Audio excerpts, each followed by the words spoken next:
अस्सलाम वालेकुम नाजरीन, आज हम बात करेंगे हमराही की एपिसोड नंबर 9 के बारे में। चले शुरू करते हैं। कहानी एक जज्बाती मोड़ से शुरू होती है, जहां सिहान शदीद परेशानी में घर आता है।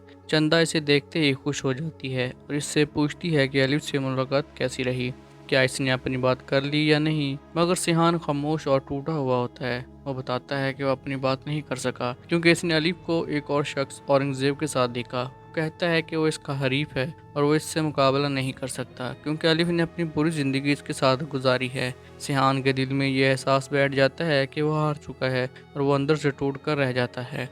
दूसरी तरफ अलिफ और औरंगजेब एक साथ होते हैं। अलिफ इसके लिए काफ़ी बनाती है और दोनों माजी की बातें करते हैं। इनके दरमियान एक गहरा ताल्लुक दिखाया जाता है, ख़ास तौर पर वो वक्त जब मुश्किल हालात में औरंगजेब ने अलिफ का साथ दिया था। ये सब देखकर वाज़ेह होता है कि इनके दरमियान एक मजबूत रिश्ता है, मगर अलिफ के दिल की हकीकत अभी सामने नहीं आती। इधर सिहान पूरी रात सो नहीं पाता। वो चंदा से कहता है कि इसकी ज़िंदगी में हमेशा ऐसा ही होता है, जिससे वो मोहब्बत करता है वो या तो खो जाता है या इससे छीन लिया जाता है। चंदा इसे समझाती है कि वो अपनी बात अलिफ तक पहुंचाए क्योंकि खामोशी सिर्फ गलत फहमियाँ बढ़ाती है, मगर सिहान अब भी हिचकिचा रहा होता है। अगले दिन सिहान अपने बाप के पास जाता है, मगर वहाँ भी इसे सुकून नहीं मिलता। इसका बाप सिर्फ बिजनेस और प्रोजेक्ट्स की बात करता है, जबकि सिहान अपनी टूटी हुई हालत में इससे जज्बाती बात करना चाहता है। वो अपने बाप से पूछता है कि अगर एक लड़की के पास दो ऑप्शन हो, एक वो खुद और दूसरा एक कामयाब डॉक्टर, तो वो किसको चुनेगी। इसका बाप इस बात को संजीदगी से नहीं लेता, जिससे सिहान मजीद मायूस हो जाता है।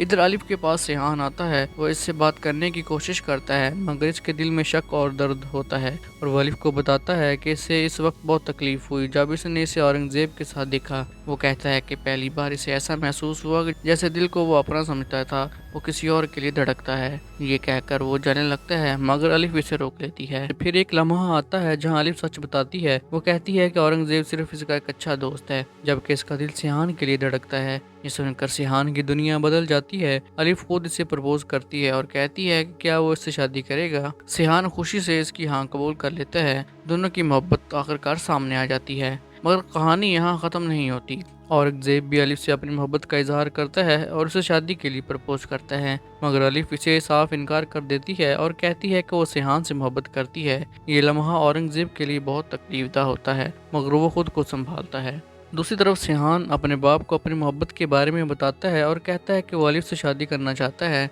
मगर इसका बाप इस रिश्ते को सख्ती से रद्द कर देता है और इसके लिए एक अमीर घराने की लड़की मुंतखब कर चुका होता है। वो अलिफ को एक आम लड़की कहकर मुस्तरद कर देता है। सिहान अपने बाप की बात मानने से इनकार कर देता है और कहता है कि वो अलिफ से ही शादी करेगा, चाहे इसे अपने बाप के खिलाफ ही क्यों न जाना पड़े। आखिर में सिहान खुशी से चंदा को बताता है कि अलिफ ने इसकी मोहब्बत कबूल कर ली है, मगर साथ ही वो ये भी बताता है कि इसका बाप इस रिश्ते के खिलाफ है। वो फैसला कर लेता है कि वो अपनी ज़िंदगी का ये फैसला खुद करेगा, चाहे इसे अकेले ही क्यों ना आगे बढ़ना पड़े। कहानी एक दिलचस्प मोड़ पर ख़त्म होती है, जहां एक तरफ मोहब्बत जीत गई है, मगर दूसरी तरफ खानदान की मुखालफत एक नई मुश्किल बनकर सामने आ गई है। अब सवाल ये है कि क्या सिहान अपने बाप के खिलाफ जाकर अलिफ से शादी कर पाएगा या ये रिश्ता किसी नई आजमाइश का शिकार हो जाएगा।